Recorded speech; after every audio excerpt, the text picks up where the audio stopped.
Hello, my friend, and welcome to episode number 110, How to Set Goals in PCOS. So, in this episode, we are just going to touch base on the mindset strategies of how to set the goals so that you can achieve it, right? So, this podcast is all about the mindset.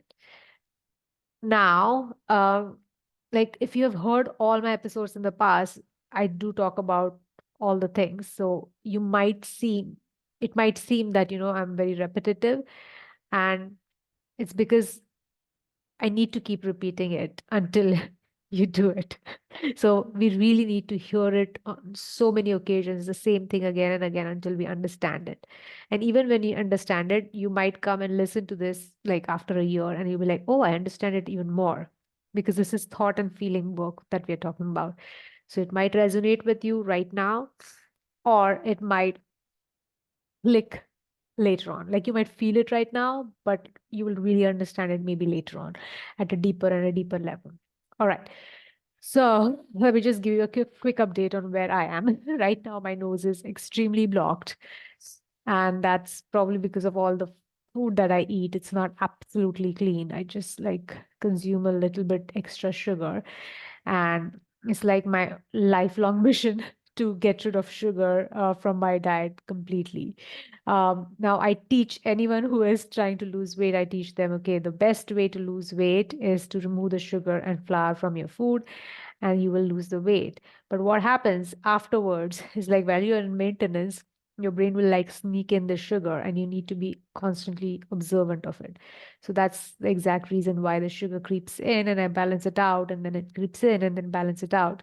So that causes me this nasal congestion and I can't breathe through my nose. And one of the reasons why I'm consuming sugar is because my grandmother just passed away this few days back, and it has been disturbing because I did speak about there was one episode about grief where my father-in-law had passed away in May 2023, and now it's January 2024, and my grandmother has passed away. And the kind of grief I experienced with my grandmother was like way different than what I experienced for my father-in-law. And it's just like I could see how my thoughts created the grief so much, like how your thoughts create the feeling. Thoughts create the feeling, thoughts create the feeling. So I was very much aware of when that grief was happening because grief is like when you become that sadness comes over and you're crying, right? So we don't experience that sort of awareness with any other thought like anxiety. Like we don't know what anxiety feels like so evidently, but when it comes to anger and grief and happiness and even scared, like really scared, these can show us exactly the sentences which trigger those feelings. So I was like very much aware. And this is another reason because every time I cry too much, my nose, my passages, everything just inflames. So that's why I actually don't cry. I don't like crying. And I was like, I allowed myself to grieve for like a day. I was like, okay, Rashmi, stop it. I can't breathe. You just need to stop it. So I had to stop it. And now again, I'm going to go back home and I'm going to visit my family, and there's going to be a lot of crying involved. So I might need some spray. And also, when I'm so emotional, I do consume a lot of more tea and there's sugar in it, like brown sugar. So that just causes it, makes it worse.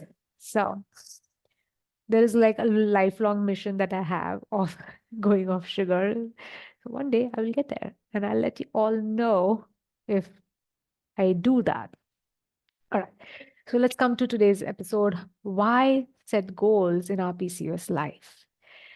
Now, it can be very pressurizing for so many of us to set any sort of goal, and we can shut down completely from any sort of goal.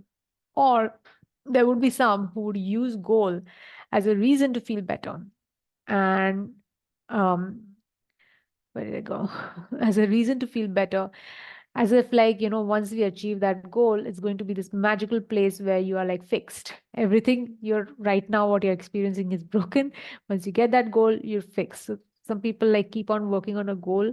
Unfortunately, like if you heard my previous episode, you might get to that goal and you will still feel broken because that feeling of broken comes from our thinking, and that's like a very hardwired thinking where we believe that there's something wrong with us, something is wrong with us, there is something broken in us. Like there is that core belief in us. So everything reflects that way.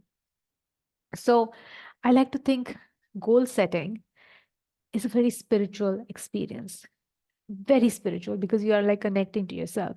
And my coach likes to set, she says that set goals to become a better version of yourself.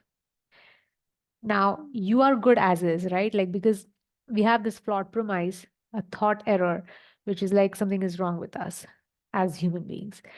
And this is the kind of coaching I give it to all my clients who all believe that like all the coaching goes to like something is wrong with me. What's wrong with me? I'm like, actually, nothing is wrong with you. You are a thriving human being on planet Earth and you are alive and you have shelter, you have food, you have figured out things in life. So you made it. So you are good completely as is, right? But with a goal, you get to experience some more good and bad feelings. And that just expands your capacity to be a human. Just think about it. With a goal, you expand your capacity as a human because you're experiencing more good and bad. So there's also Pema Chodron. She is like this self-help guru, a Buddhist monk. She talks about this. There is a comfort zone. It's like an inner circle, and then there is a growth zone, an outer circle, and a zone, a risk zone, which is outside of the zone of growth. So we always want to be in the comfort zone. But as we age, the comfort zone shrinks. And then, like, by the time we are like 70, 80 years old, there are very few things which make us comfortable. So she says, like, keep on doing things out of in the growth zone where you're like expanding your capacity so that this comfort zone keeps expanding.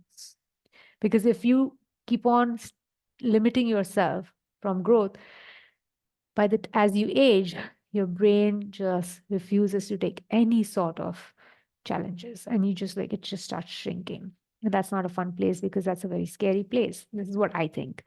So I want to keep growing, and goals give me opportunities to grow.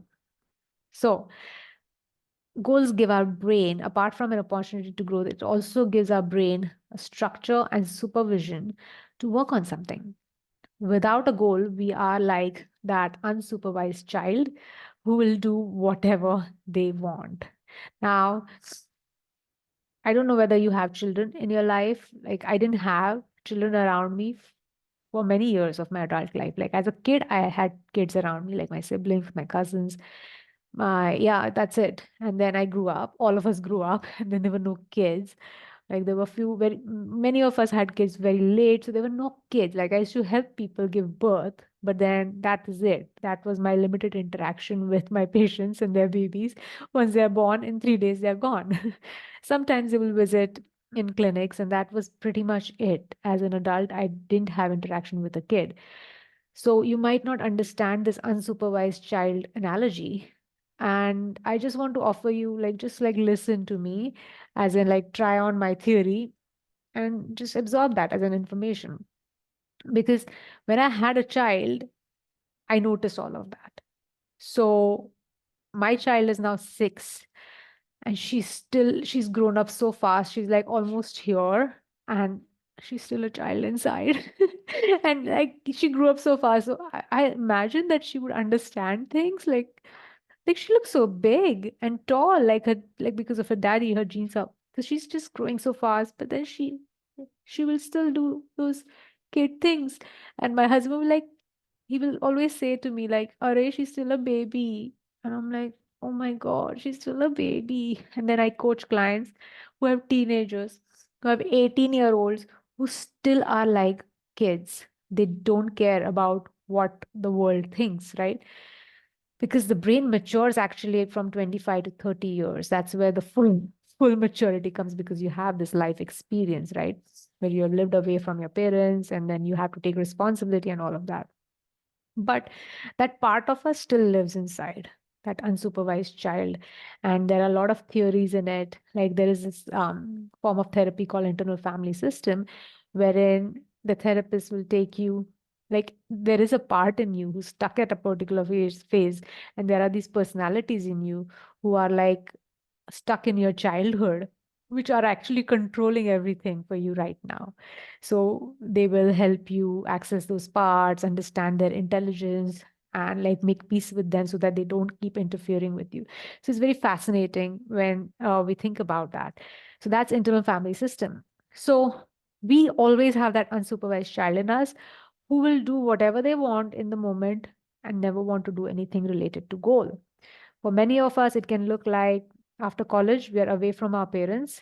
We have tasted that freedom of no supervision, where we get whatever we want, we eat whatever we want, we do whatever we want. And now, if you decide on a goal, it can seem very restrictive. It can seem deprivation. It can seem like your freedom is taken away by you. So, working on a goal strategically can give us direction and supervision.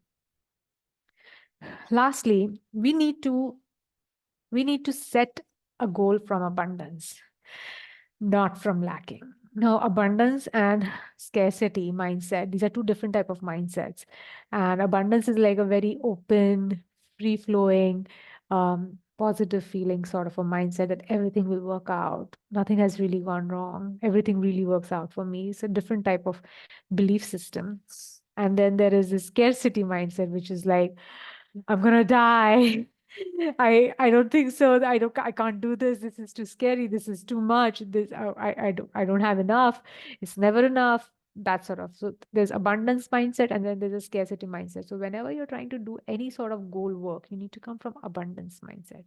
And mindset is so beautiful because we think that whatever we think is just happening by default. Is just like true for us. This is who I am. But it's not true actually, because you have these secret goals inside of you. That's why you're probably listening to this podcast. You have the secret goals inside of you who are like, who believe that you can do those things. That part of you who wants to evolve is like wants that goal for you. So we need to work on these goals from a place of abundance. Because if you set a goal from lack, it's going to be a never ending turmoil, because if you're thinking it's not enough, like suppose you have a money goal and you're like, okay, if I get to this number, that means I will what? You get to that number, your brain will be like, okay, now I want the next number, which is also fine. But if you're believing it's not enough, like no matter how much you make, you will always find evidence of how it's not enough. So also, we sometimes believe that we will get happy when we achieve that goal, but happiness doesn't come with our goal achievement. It's our purpose on planet Earth to evolve into the best version of ourselves is what is driving this whole goal system, not happiness, because happiness can actually come from your thoughts. It's just a feeling which can come from your thinking. You can be happy in whatever needs you have, you can bring down your needs and you can actually find satisfaction in it. Or you can be happy at whatever number you want. You can generate happiness from your thinking just by doing appreciation work. So we can do that, like set our goals from a place of abundance and not lack. So I want to give you an exercise and you can pause this video and make a list, do this exercise. Make a list of 25 things that you want, right? Like list of 25 things what you want. But there's a trick in this. Half of the things, 25 or 26, half of the things should be something you already have, something you wanted and you already have it, right? You need, that's the appreciation piece, like setting goals from abundance, where you're like tapping into that abundant energy, you're building up abundance and then going into setting goals. So in my case, it can look like I love being in a marriage. I am already married. I got it. I wanted to have a child. I have a child. And I want, my reason to have a child was like I want entertainment for me. I was bored with my husband. I was like, I want someone to entertain me. And now I have a child who entertains me. Like, I don't like make her dance or something. It's just that anything she does is amazing. And it's like she's play and she's fun. Even when she cries, she's like, oh, she's a cutie. So I never really get ever upset with her. Ever. Ever. But that's just me saying this intellectually. I'm sure I get upset with her. I'm a human being. So next thing I wanted was to lose weight, and I lost it. I remember, I think for 7, 8 years, I was trying to lose weight, and I finally lost it. I wanted to have freedom to work from home. So I used to be supposed to always be in the hospitals, clinics, and now I work from home exclusively. I got it. I wanted to stop coloring my hair, and I did that. I just didn't color my hair anymore. I stopped it in May 2021, and it's now Jan 2024, and no color. Now I want to grow my hair out. This is a new goal I have until they reach my belly button. It's a very specific goal. My hair is only till here right now, and I want to grow it till my belly button. So I have plugged it in after I did the list of like all the things I actually have. Now I'm gonna again start doing like all the things I have achieved already. Something like I wanted to stand on my head, do a Shirsasana, and I do that. I already did that, and I continue to do that. I wanted to be someone who exercises every day. I do that. Then I will plug another goal that I want to achieve, like a money goal. And then like I'm gonna set all of that from abundance. So next step is like get specific on one goal. Write it in first person and in present tense and get super specific. Don't worry about the how because your brain will freak out. So my goal is like to have my natural hair so that they're long enough to touch my belly button. This is my goal. So I have already written it on a piece of paper that my action line is like what the thought which works for me is to like not do something.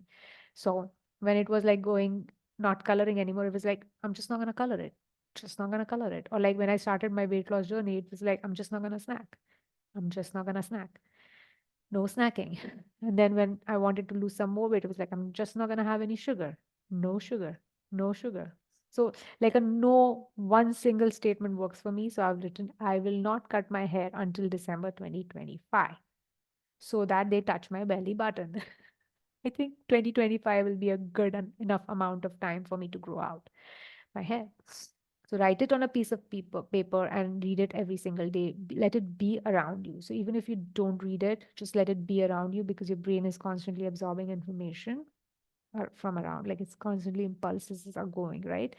So, and if you can, like just put a reminder in your calendar and like write that goal down.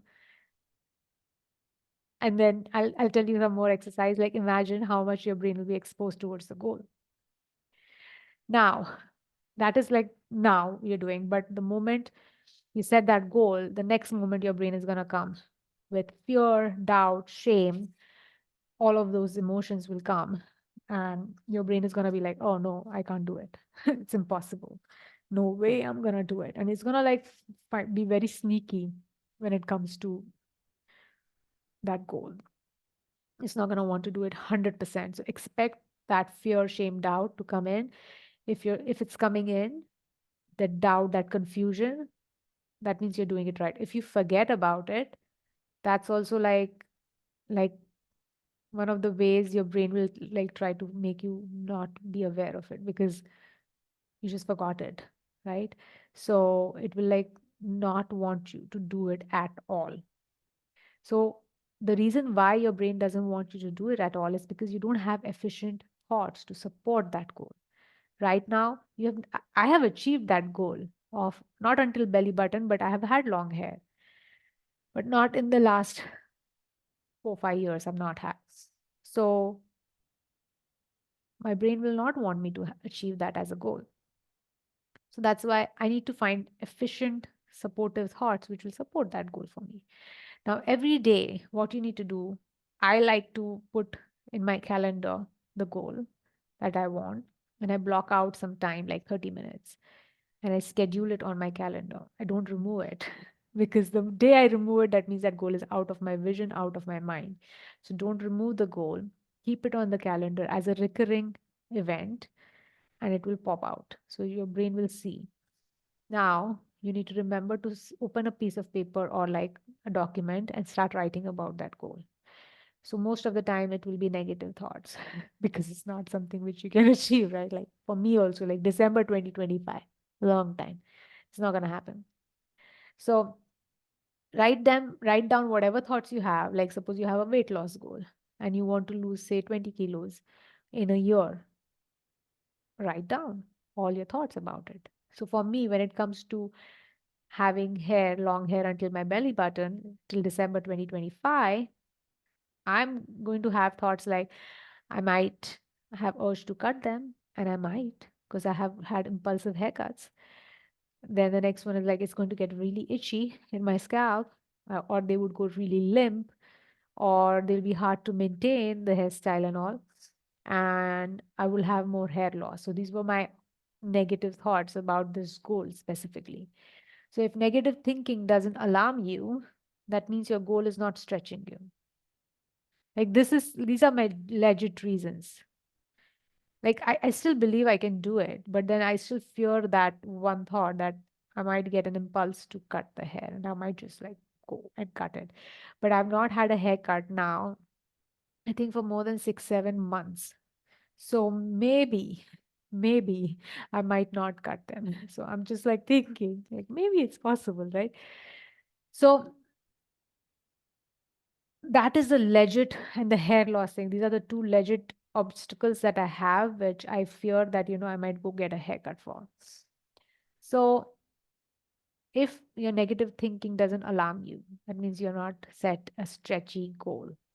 And suppose if you have a weight loss goal, you might have obstacle thoughts or negative thoughts like, um, I don't know where to start. I don't know. I'm not sure which diet to follow. Maybe this is not right, this diet which I decided. Oh, I'm confused. Maybe I should wait after the next event which is going to happen. Maybe I will change my mind. Maybe I should change my mind. Um, I should get surgery. So many of my clients would say that I should just get medicines, that new drug which has come, which helps Ozempic, should get that. Now, I don't know, is the biggest dream killer for most of my clients because they will not even get started with the weight loss work because they will be like, I don't know what I should do. Should I do diet or should I do exercise? And they will not start. So many people don't even start with their PCOS reversal because of this thought. I don't know. It's an illogical thing that our brain does. It just keeps on doing it because it doesn't want you to do it. Whatever is happening right now, wherever you are, there's a part of you, that primitive part of you, who's like, you're set. You don't need to do anything. You can die like this forever. Like you can live like this forever until you die. You don't really need to do anything uncomfortable like growing out your hair or lose 20 kilos. So please expect your brain trying to take a U turn every day, every moment. So the next step which I'm going to offer is going to be a bit weird and it requires a little imagination. Now, it was really hard for me, but maybe it will be easy for you because I didn't think that way for the longest time as a doctor. So, I want you to go to that place in your mind where you have accomplished this goal. So, close your eyes and imagine. So, I used to do this for my hair, gray hair, because I used to see them like this much. It was very bad. But then I used to hold my eyes closed and I'd be like, will go this big and then it will come out like this. I would have this sort of imagination like for like not long, like maybe 1 or 2 minutes. Similarly, when it came to headstand, when I had to wanted to stand on my head, I would really like try it and I would imagine and it was like the daydreaming that I was doing. So you have to really visualize and feel it while you're achieving that goal.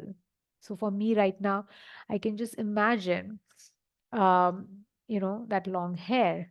So close your eyes and imagine. In my case, I start the day by dreaming of how my hair will look when they are that long, when they are touching my belly button.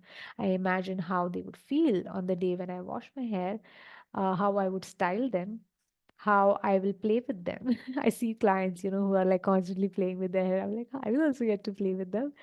How I would tie them on my second or third day when they, after the hair wash or when they're limp. So I have visualized that dream of that goal. Now go to that negative thoughts that you had for the day. right? Like you have done that thought download, right? Now check on from this positive, dreamy place, that daydreaming place. It is actually like your future self who has achieved that result. She is guiding you. So, like the first obstacle, negative thought that I had was like, I'm going to have an urge to cut them and I might get a haircut. And my future self, who has achieved the goal, she's saying, like, you're not cutting your hair. You're just not. You remember how you didn't color your hair? Similarly, you're not going to cut your hair. That's it. That's one agreement we have made, and you will get there. The next one is like, it's going to be itchy. And my solution, my future self is like, you're going to reduce the sugar in your diet. You know how to do that very well. And you're going to cut your nails so that you don't keep on going into the scalp. So it would not be itchy. Next one is like they would go too limp. And my strategy, thought strategy is going to be you're going to tie them up if they go limp, or you'll find a hairstyle to help out the limp hair. There's a lot of information on the internet. All you have to do is like search for it, right? Then the next one was like they would be too hard to maintain. And my brain offered, like, actually, it might be very easy to maintain compared to the short hair. Similarly, I will have more hair loss, is what my brain offered. And my future self said, you'll be surprised how much less hair fall you have when your hair is long, as you will eat really clean. This is what she said. I don't know. I'm going to have to try it on. So, this counterback of my negative thoughts with this positive thoughts is my actual belief plan for every time my brain goes negative. So these are my guiding sentences that I need to remember while I'm working on my goal. Now, I really don't have to do anything. I just have to be like, I'm not cutting it. And I will reach there, right? That's basic. Similarly, when it comes to weight loss, you just like, okay, I'm just going to have 2 meals a day. That's it. That's it. Nothing more. No snacking. Even if you just do that, you'll be sorted. You'll be like, if you decide, like, I'm just going to drink water or whatever, nothing sugary, nothing like tea, coffee, maybe black. That's it. No snacking, period. You will lose the weight. Now, we need to finalize this action plan to ensure that we reach our goal. Your exact things you need to do so that your goal is guaranteed. So, for me, it looks like no cutting hair, no matter what, eating clean, less inflammatory foods, and more protein, more fruits and vegetables, figuring out a non traumatic, not so painful hairstyle which will cause less breakage, and research some good hair products which are not too heavy and like which I like, which are healthy, which are not some weird products in it, right? So, in your case, if weight loss is your goal, what are the things you will do or will not do no matter what? Break it down into tiny, tiny steps and give details. And I have plenty of information before this. Like when it comes to weight loss, what I like to do is plan and eat as planned. And if you're planning, like eat the same thing for like at least a week and assess if it's working, it's not working. If you don't lose weight with one way of eating, change that next week. Change one thing in it. So, the cool thing about goal setting is that whether or not you achieve your goal, you are guaranteed to become a better version of you, an evolved version of yourself in an attempt of getting there. These are the strategic byproducts. So, when you are trying to master the art of eating healthy, eating clean, following your plan, planning, eating as planned, not snacking, not saying no to things, you're going to become like an amazing human who you were not right now. So that's a promise, and that's what goals do for us. They really help us become a different version of ourselves. All right, my friend, if you are someone who needs support with weight loss, please consider booking a clarity call so that I can work with you one on one until you get to your goal. All right, my friend, that's it for today. I'll see you next time. Bye bye.